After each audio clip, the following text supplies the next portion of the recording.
Welcome on into our Big 12 Week 13 recap and reaction show. I'm Pete Mundo. It's great to be with you as we dive into the final week of the Big 12 football season. Can you believe it? Now, if you're watching on YouTube, you probably notice a different backdrop. Like many of you, traveling for the holidays, visiting families, I've got to work with a different setup sometimes, but I did not want to leave you hanging on the final week of the regular season, despite the fact that I couldn't be in the home studio. So we're coming to you live here as we do on Facebook Live. We'll be up on YouTube. We'll be up, of course, on the podcast, talking about Week 13 in the Big 12 and, of course, what it means now going forward. So let's just dive through the games. I'll start with the Black Friday game and then go in order of all the action from Saturday, talking about what, of course, mattered the most, which was K-State beating KU and, of course, TCU crushing Iowa State. But first to the Friday game, let's get that out of the way. Texas kept itself alive for a Big 12 championship appearance. Of course, it didn't work out for them because K-State won on Saturday night. But for Texas, regardless of whether or not they made the Big 12 championship game, putting that aside, 8-4 in year two for Steve Sarkisian is a heck of a lot better than 7-5. If he had gone 5-7 from last year to 7-5 this year, it's incremental improvement. When you've got what I believe to be the best running back in America in Bijan Robinson, you go 5-7, 7-5. It's not going to be great. It's just not. But now you go to 8-4, and you can say, hey, 8-4, one win away from a Big 12 title championship appearance. That's pretty darn good. That's showing the progress that Steve Sarkisian had to show in year two in order to, justify, not that he was ever going to get fired, but justify staying in the job and staying on the job and having confidence going into year three. Now, on the flip side, what Baylor learned the hard way is that the Big 12 is a cliche, but it is a game of inches. The Big 12 is a conference of a play here or a play there, and that's the difference between 6-6 and 9-3. And, last year, things worked out right for Baylor. Things broke the right way for Baylor in close games, and they won the Big 12 title. This year, they didn't break the right way, and they went 6-6. But it's still fair to say for Baylor, at 6-6, even if things don't go your way, that is a huge disappointment of a season. There's just no other way to spin it. You can say, on one hand, Dave Aranda is a really good head coach and a great fit for Baylor. On the other hand, you can also say at the same time, 6-6 was a major letdown for the Bears this year. So both those things can be true at the same time for the Baylor Bears. And that's the big takeaway to me from the Friday game. Of course, Texas kept itself in the hunt for the Big 12 title game, but it didn't matter because K-State beat KU. So now we have a Big 12 championship game that is K-State against TCU. And clearly, two of the teams playing the best football, not just in the Big 12, obviously, but in the country right now. I mean, that is clear as day. It's not even debatable. So if you go ahead to Saturday, and let's start off with, forget the 11 a.m. game. We'll get to that. West Virginia, Oklahoma State, that was a mess for a multitude of reasons. But start off with the TCU game. So TCU is going into this game 11-0. They are 2 wins away from being in a college football playoff. Iowa State's not going to a bowl game. This is their bowl game. They have a chance to spoil the season for the undefeated Horned Frogs. TCU will not be going to the college football playoff if they lose to Iowa State. And Iowa State played what I believe to be its worst game under Matt Campbell in 6 seasons. They didn't even show up. They didn't get off the bus, whatever you want to say. There was no Iowa State football being played. The defense was nowhere to be found, down 24-0 after the first quarter, 62-14 win for the TCU Horned Frogs. It was eerily reminiscent of 55-3 back in 2014 when, of course, TCU, before the Big 12 championship game had returned, beat Iowa State 55-3 and then fell from number 3 in the college football playoff rankings to number 6. Thankfully for the Big 12, there's actually a Big 12 championship game back in the mix, so that's not going to happen this time around. But it was eerily reminiscent just in terms of how that game went. It was not close. Iowa State didn't even bother to show up, and that's what's concerning to me. Because one thing you would always say about Matt Campbell coach teams is no matter what, they played on-brand Iowa State football. That was never in doubt. Now, the results may have not always gone their way, but it was never up for debate. It was never up for discussion that Iowa State wasn't going to play hard, that Iowa State wasn't going to show up, and Iowa State was going to punch above its level, especially when they were underdogs against what was perceived to be on paper better football teams. That's not what happened on Saturday. They got run out of the building before you hit the, halfway mark of the first quarter. Pick sixes, it was ugly. It was absolutely hideous for Iowa State, and I didn't see that coming. I thought Iowa State would say, you know what, this is our bowl game. This is our chance to get up and have a memorable moment in 2022. And it was a memorable moment. I will say that. They will never forget getting crushed by TCU 62-14. But it wasn't memorable for the reasons that I anticipated coming into this game. Now, for TCU, this game could not have gone better. TCU, all these lame loser excuses that people are saying about TCU, they're falling behind in games, they're getting lucky. This was exactly what they needed to shut those fools up. And there's a lot of them. You look at, first off, the way they won the game. They had great defense, outstanding offense, and it was an absolute blowout. And let's not forget, Iowa State, who will finish last place in the Big 12, beat a team in Iowa early in the season who nearly won the Big 10 West. So let's just put that out there and let's not forget that. But you look at how Saturday went for TCU. They get a blowout win. Michigan blasted Ohio State on the road, which should completely eliminate Ohio State from the playoff, but I'll get to more of that coming up later. And LSU was a long shot. Some people said, what if LSU wins out and they, beat A&M and then they beat Georgia? Are they in as a two-loss SEC champion? That conversation's over. Yes, USC beat Notre Dame. Alabama rolled Auburn. But for TCU, there is a case to now be made that it is better than Ohio State's with a loss to Kansas State on Saturday, depending, of course, on how they lose. If K-State's in the top 10 and TCU loses by a field goal, there's a case to be made that TCU's resume will be better than Ohio State's. I doubt that the committee would do that, but I'm jumping ahead a little bit here. That's a conversation to watch if and when it does need to happen. But overall, that conversation's allowed to happen because of how things went for TCU on Saturday. Huge win, not even close. And now you've got College Game Day, of course, coming to the Big 12 championship game on Saturday, so we'll dive into that as well coming up. But you could not have asked for a better game for the TCU Horned Frogs on Saturday. Now, the other game, of course, that mattered the most was K-State and KU. And K-State got a very comfortable win, 47-27 over the Jayhawks in Manhattan. Will Howard continues, to me, to be the guy that gives this offense an extra layer, an extra dimension that it just doesn't have under Adrian Martinez. So I know Martinez is injured, so that makes it easier for Chris Kleiman to make this call, but I would not go back to Martinez. Even if you could, I wouldn't go back to Martinez. And the running game did what I expected it to do against a bad Kansas rush defense. They rushed for 230 yards as a team, 5.5 yards per carry. I mean, they just rolled to that win on the ground. And they jumped out to the big lead. Yes, KU, to its credit, made a bit of a comeback in the second quarter, but K-State punched its ticket to a Big 12 championship. You got to give them all the credit in the world for that in terms of, despite having 3 losses, despite things looking a little bit shaky as of a month ago, Chris Kleiman needed this. Chris Kleiman really needed this one, this season with having his best team he's ever had in Manhattan, rebuilding it in the wake of Bill Snyder, breaking that streak of mediocrity. He's now got a chance to be a Big 12 champion come Saturday in Arlington.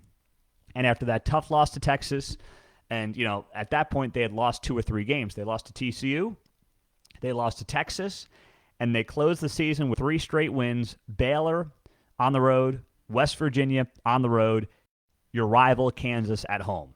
That's a great ending to the season for K-State, who was 6-3, just a month ago or so. And now they're going to the Big 12 championship game, and they can spoil an incredible season for the TCU Horned Frogs and become Big 12 champs themselves. So, and K-State, I saw the line is like 2.5, 3 points. K-State can very much win this game. And we'll, of course, talk more about this throughout the week. But K-State can absolutely win this game on Saturday against TCU. There's no doubt in my mind about that. So congrats to K-Staters. You guys are in the Big 12 title game. You've got your best team you've had probably since the Colin Klein era, I would say. And you got a real shot on Saturday, no doubt about it. You know, anyone who thinks TCU is going to roll to a victory, I don't think has been watching K-State football the last couple of weeks. Now, for the rest of these games, we'll touch on them briefly. There's two more we haven't talked about, and then I'll get back to the Big 12 championship game, College game day, and how this whole thing could play out. Let's start with West Virginia, Oklahoma State. Did Neil Brown save his job? I don't know. There was a report from ESPN that said Neil Brown is likely to stay on for 2023. At this point, I don't hate it because West Virginia's waited so long to make this move that you're going to lose your whole recruiting class if you get rid of the guy. And you don't want to – you've got a top 35 recruiting class coming in, which is good considering what West Virginia football has been the last couple of seasons. I don't want to lose that recruiting class because then you're set back another 2-3 years. So as much as I believe that Neil Brown, through 4 seasons, has not deserved to continue as head coach of a prominent program, you're at the point where the calendar is about to turn to December. You have an early signing period. You're going to blow up your 2023 recruiting class if you get rid of the guy. So because they waited so long, whatever that reason is, whether it's monetarily driven or something else, I would keep Neil Brown. And then if he starts off slow next season, you got to do it in Nebraska, do it Scott Frost, and blow him out early. That's what they're going to have to do if that time does come. Now, there's reasons to believe, if you're a West Virginia fan, that maybe the future's fairly bright. Right? I mean, you know, you look at that game yesterday, you've won 2 or 3 to close out the season, first and foremost, so you take some pride in that. You may very well have your quarterback of the future, true freshman 4-star prospect Nico Marshall, so he looked really good. And then the running back duo, Jalen Anderson, who was great yesterday. He was a 4-star prospect, part of the 2021 class. Combine him with C.J. Donaldson, who was, of course, having a great freshman season before he got injured. You got a nice 1-2 punch. Now, how do you replace guys like Dante Stills? I understand all that. But you can make a case for optimism going into 2023 to at least going from 5-7 to 7-5 and building it up from there for Neil if you're looking to take the optimistic approach for Neil Brown and West Virginia. So as much as I have been a proponent on moving on from Neil Brown, they've waited so long, there's going to be a lot of damage if you go about doing that right now in Morgantown, which is why I can understand if you are of the opinion that let's just stay the course with this guy for one more year and then completely wipe the slate clean early in the season if it's evident 2023 is going to go the same as the last 4 years have gone. Now, for Oklahoma State, that thing completely collapsed down the stretch. Now, Mike Gundy's talking about injuries, and that is true. That is true. Injuries did not help anybody in Stillwater. But they lost 4 of their last 5 games, and they were really bad losses. 48-0 to K-State, 37-16 to Kansas, 28-13 to Oklahoma, 24-19 to West Virginia. Those are bad losses for a team that, as of 5 weeks ago, was in the hunt for a Big 12 title and was ranked in the top 10 in the country. Questions have to be answered on the offensive side with the O-line and with Casey Dunn, the offensive coordinator. There's just, you can have all the excuses that you want about injuries, but the offense is anemic for Oklahoma State. And there's little reason to believe that things are going to get much better come next season. Like Spencer Sanders does not look like he's coming back. He could, but he's probably not. Mike Gundy talked about him last week like he was gone. So he's not coming back. So you're going to go to Garrett Rangel, who is, looked okay as a true freshman, but obviously has a lot of room to grow. You've got no semblance of a running game. They finally gave the ball to Ollie Gordon a little bit yesterday. Where's that been for half a season? And they can't run block to save their lives. So, all these things you're looking at and you're saying, okay, yes, Mike Gundy has made this program consistently a top 25 program in America. But the way this season ended, there should be answers for. Somebody should have to answer for that beyond just, boy, the injury bug really bit us. Because I don't think that's telling the whole story. I know that's the story Mike Gundy wants to tell, But I don't believe that's telling the whole story. So what a disappointing way to end the season for Oklahoma State. Of course, they will go to a bowl game, but this is not what anybody thought it was going to be 5 weeks ago. And then last but not least, Texas Tech beating Oklahoma in overtime 51-48. Credit to Texas Tech. Now, I don't know about you. I'm just going to say this. The field goal in overtime from OU looked good. I know, and after the game, Brent Venables said that you can't challenge a field goal being good in overtime. But I saw the kick. I'm at a sports bar last night, and I see the kick, and I'm like, okay, OU's up 3, Tech gets the ball. And then they say no good. Now, I'm not saying the officials hosed them because I haven't seen every angle. I'm just telling you that at first glance it looked good. And I'm watching that, and I'm like, okay, what did I miss? But it wasn't good. And then Texas Tech kicks a field goal, Trey Wolf 35-yarder. Tech wins 51-48. Great way for Texas Tech to wrap up the season. All the credit in the world to Joey McGuire doing this without any offensive line this season. The guy got the Texas Tech 7-5 with no offensive line and continually changing his quarterback. He started 3 quarterbacks this season and got himself to 7-5. Tech may have the deepest quarterback room in the entire Big 12. So kudos to him for that. I'm not taking anything away from Texas Tech. But man, oh man, if you're an OU fan, this is why, I get why a lot of OU faithful came into this game and said, I don't feel good about it. And some folks were like, it's Tech, you'll be fine. Tech got the bowl eligibility. They're going to just kind of roll through this game on Saturday. OU, figure out and explain to me how these fast starts continue to happen, and then they seem to completely choke them away. 14-0 yesterday. They end up losing to Texas Tech. They give up 23 points in the second quarter, and the rest is history. Technically, they gave up. You include just the last 3 quarters, Oklahoma gave up 48 points in 3 quarters. This is after they were up 28-0 in Bedlam, and then, of course, never scored after that. And that's on the coaching. That's not on the players. That's on the coaching. I don't understand how that happens time and time again, but it's clearly from the top. I'm not on the anti-Brent Venables bandwagon. He's got time, he deserves time, and he's earned time to, recruit, to get his guys in there. He walked into a pretty depleted program. We didn't talk enough about that in the offseason, and now you sit there and you say, okay, let's see what he can do. But from a pure coaching perspective, it is fair to say that this staff has let this team down time and time again. With the way they've started hot and then completely collapse and appear disinterested and just don't get the job done, and then they end up losing, a game like Saturday against Texas Tech, which they had no business losing.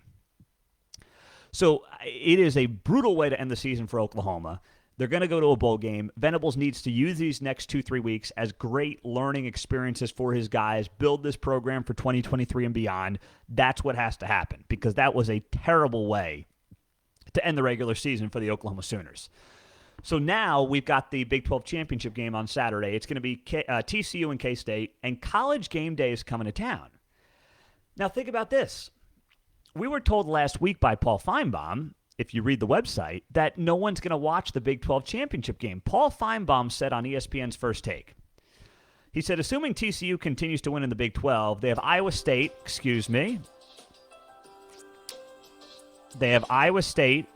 and then they have, after that, sorry, that was one of the ads on our website. They have Iowa State, then they have the Big 12 championship game, and he says on ESPN's First Take, he goes, no one's going to watch. Well, ESPN obviously disagrees, because ESPN is going to the Big 12 championship game on Saturday for College Game Day, because they know, first off, it's the best game on paper, and it means a tremendous amount. TCU wins, they're in the playoff. They don't win, they still have a path to get into the playoff, but it obviously makes it much more difficult.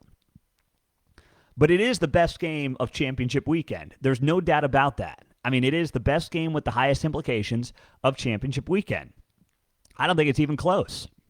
I don't think it's even all that debatable. So to ESPN's credit, they are doing the right thing, going to the Big 12 championship game.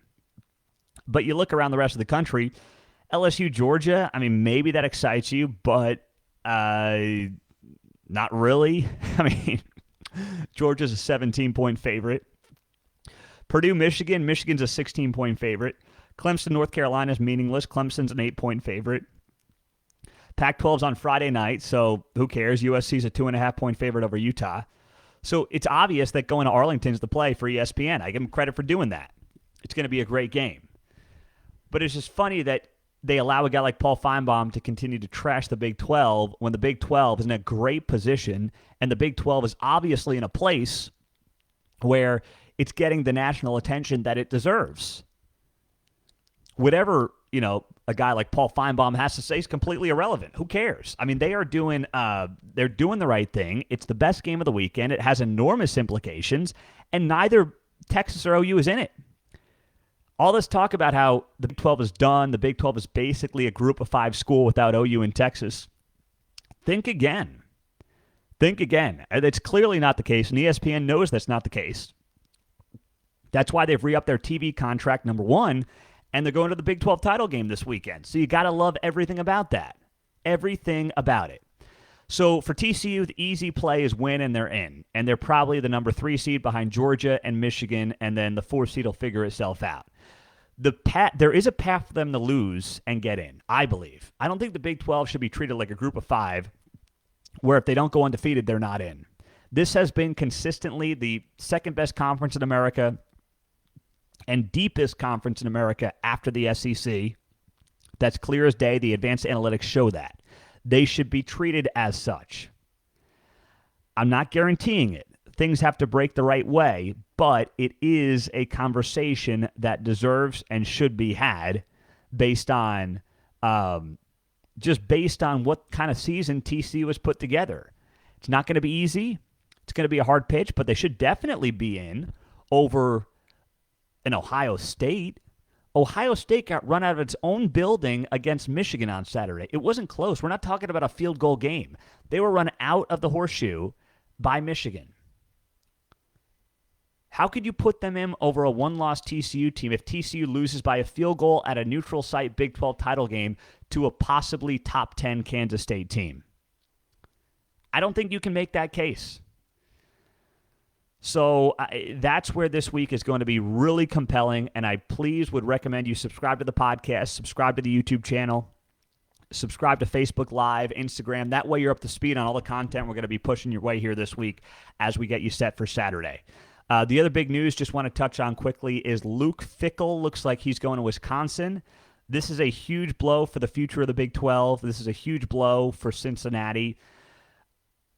Luke Fickell is an Ohio guy through and through. Most people thought Luke Fickell would only leave for Ohio State. Now he's going to go, it looks like, to Wisconsin. And if it's true that he's only going for $6 million a year, that's a big loss considering Matt Rule just got $9 million a year to go to Nebraska. I know the Big Ten West is going to have more resources. The Big Ten will have more resources than the Big 12. But man, oh man, I didn't think I'd see this happen. And this is certainly a big loss top to bottom for the Big 12, the future Big 12, which will have Cincinnati. And obviously Cincinnati. So now we'll see if this report does come to fruition. What's next for the Bearcats? I'm Pete Mundo, HeartlandCollegeSports.com. Of course, how you join us. Thanks for being here. Share the video on Facebook. Subscribe on YouTube. And, of course, if you're on the podcast, I got free Heartland College Sports koozies for you when you rate and review the show. And then send me a screenshot to Pete Mundo, MUNDO, at HeartlandCollegeSports.com. A lot of you commenting. A lot of Tech fans in the comments here on Facebook Live. Congrats to your Red Raiders. I got nothing to take away from them. Parker says, what happens with West Virginia? Well, as I noted earlier, I think Neil Brown at this point should stay. I'm not saying he did a good job, but they waited too long to fire him. You can't put together a class by firing Neil Brown and hiring a guy in the next 3 days. You got the early signing period coming up. He's got a good recruiting class. Bring those guys in. If it completely falls apart in next September, get rid of them early. That's what they should do. That's what should happen right now. It's going to be a great week, guys. Thank you for being here on HeartlandCollegeSports.com. We will talk to you soon. And share this show. Pass it on. We so appreciate you doing that. Have a great rest of your day. Take care.